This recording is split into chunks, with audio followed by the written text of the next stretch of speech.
Well, Ukrainian troops are readying for a last battle to control the besieged port of Mariupol. They say that their ammunition is running out and they are surrounded by the Russian army. Kyiv says more than 200 residents were evacuated from Mariupol yesterday through humanitarian corridors. It's hoping to set up 9 such corridors today. Another 6 trains have been scheduled to move people out of Donetsk and Luhansk as Russia shifts its offensive to East Ukraine.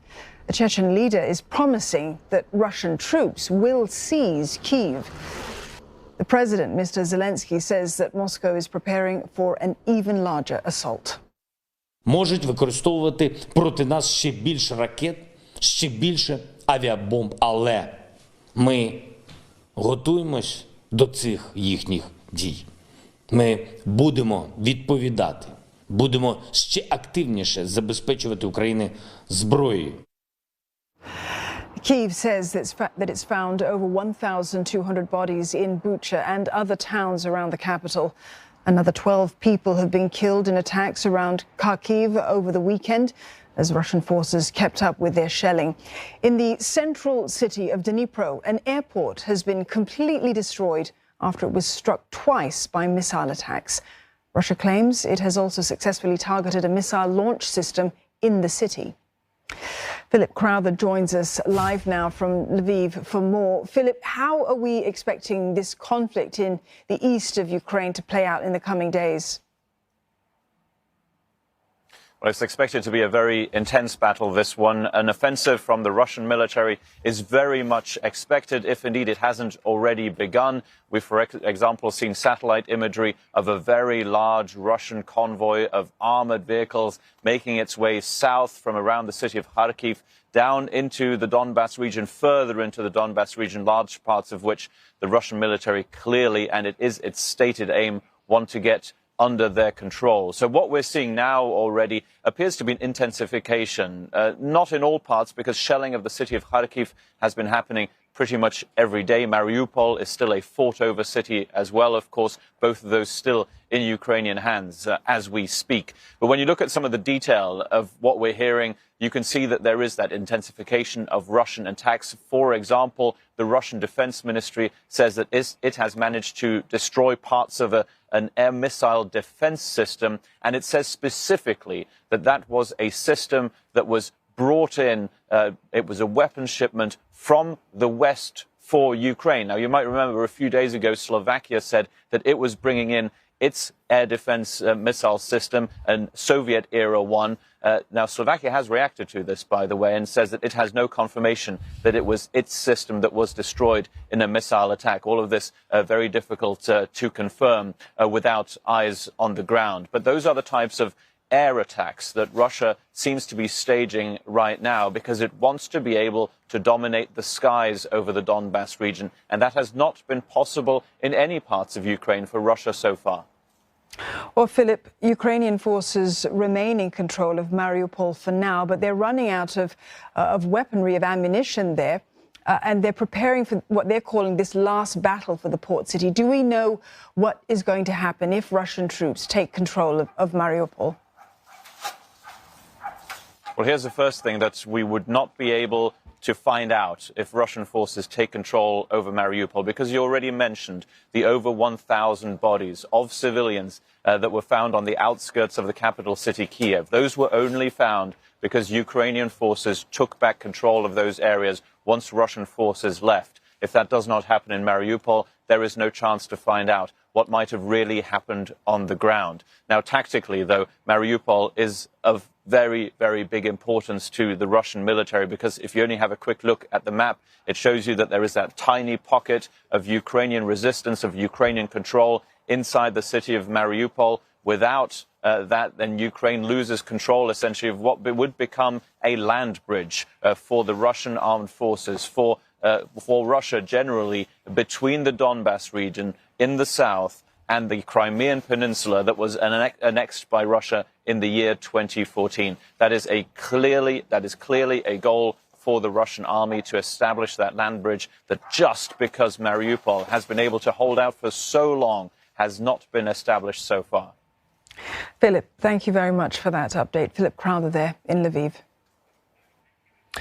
Ukrainian President Volodymyr Zelenskyy has addressed South Korean lawmakers as he keeps up his relentless campaign to generate international support against the Russian invasion.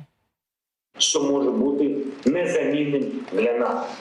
У вас це є броньовані машини, протиповітряна, протитанкова, протикорабельна зброя. І коли стоїть питання про виживання у війні, направлені на повне підкорення народу, потрібно давати принципові відповіді. Звичайні правила постачання зброї потрібно переглядати і діяти швидко. Потрібно допомагати. Well, Mr. Zelenskyy says Ukraine needs more help if it is to survive this war. He says Russian forces have destroyed at least 300 hospitals, and tens of thousands of people have likely been killed in the besieged city of Mariupol.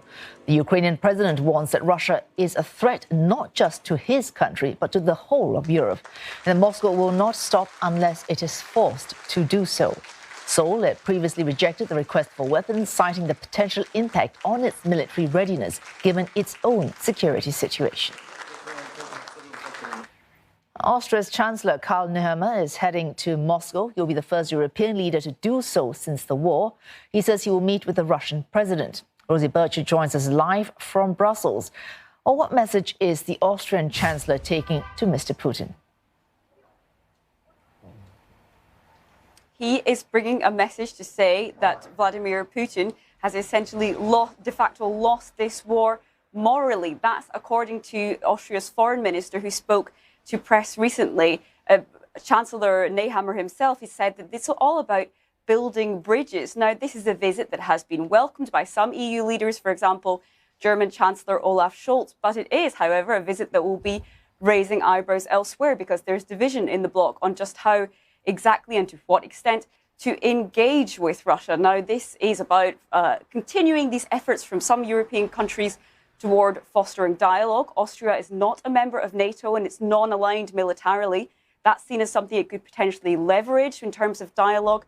However, those efforts, previous efforts towards dialogue undertaken by France, by Germany, by Turkey, have so far failed to yield results as this war continues.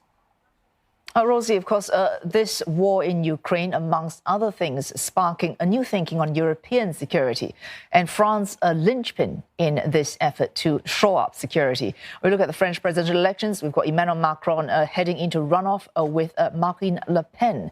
How do you see the result of this election impacting NATO as well as European security?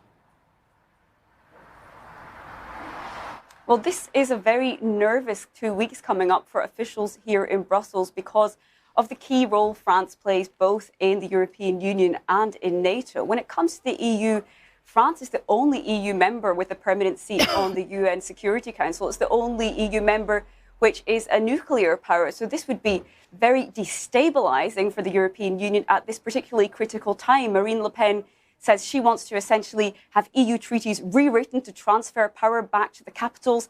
So that's something that could really spark disunity within the bloc. When we look towards NATO, for example, Marine Le Pen there also has quite a radical policy. She wants to essentially eject France from NATO's command, which would be not only a sign of a crack within NATO unity, but really would kind of show a major split in policy on how to proceed. And of course, this comes at a really critical time. So NATO allies will be thinking, is France a partner we can rely on as this war in Ukraine continues? Now, while the chances of Marine Le Pen's election still seem relatively slim, any hint or fear around that huge lack of stability that would entail is something that is worrying officials here in Brussels. So quite a nail-biting couple of weeks ahead until that final round of the French elections.